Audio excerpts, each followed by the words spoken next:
इस तरह ब्राह्मण का कुछ समय सुखपूर्वक व्यतीत हुआ, लेकिन कुछ दिन बाद फिर वही हाल हो गया। ब्राह्मण फिर अपनी कन्या के यहाँ गया और सभी हाल कहा। पुत्री ने कहा, हे पिताजी, अब माताजी को यहाँ ले आओ, मैं उन्हें वह विधि बता दूंगी जिससे गरीबी दूर हो जाएगी। ब्राह्मण देवता अपनी स्त्री के साथ अपनी पुत्री के यहाँ पहुँच गए राजमहल। तो पुत्री ने अपनी माँ को समझाने लगी, हे माँ, तुम प्रातःकाल उठकर प्रथम स्नान आदि करके विष्णु भगवान का पूजन करो तो सब दरिद्रता दूर हो जाएगी। परंतु उसकी माँ का वही ढंग रहा, अपनी पुत्री का बच्चा जूठन खा लेती थी। एक दिन उसकी पुत्री को बहुत गुस्सा आया। उसने एक रात एक कोठरी से सारा सामान निकाल दिया और अपनी माँ को उसमें बंद कर दिया। प्रातः उसमें से निकाल कर स्नान आदि करा के पूजा पाठ कराया तो उसकी माँ की बुद्धि ठीक हो गई। उसके बाद से वह नियम पूर्वक पूजा पाठ करती और प्रत्येक बृहस्पतिवार को व्रत रखती। इस व्रत के प्रभाव से उसकी माँ भी बहुत धनवान हो गई और बृहस्पति देव के प्रभाव से वह स्वर्ग को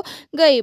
वह ब्राह्मण भी सुखपूर्वक इस लोक का सुख भोग करके स्वर्ग को प्राप्त हुआ। इस तरह कहानी करके साधु देवता वहां से लोप हो गए। धीरे धीरे समय व्यतीत होने लगा।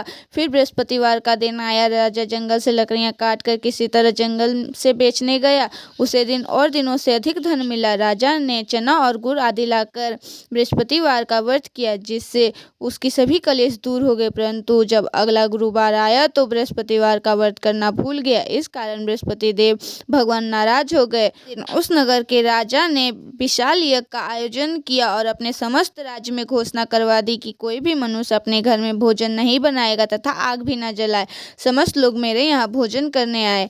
इस आज्ञा को जो न मानेगा उसे फांसी की सजा दी जाएगी। राजा की आज्ञा अनुसार राज के सभी वासी राजा के भोज में सम्मिलित हुए, लेकिन लकड़हारा कुछ देर बाद पहुंचा, इसलिए राजा उसको अपने साथ महल में ले गया। जब राजा लकड़हारे को भोजन करा रहा था तो रानी की दृष्टि उस खूंटी पर पड़ी जिस पर उसका हार लटका हुआ था। उसे हार खूंटी पर लटका नहीं दिखाई दिया। रानी को निश्चय हो गया कि मेरा हार इसी लकड़हारे ने चुराया है। मैं सैनिक बुलवा कर जेल में डलवा दिया।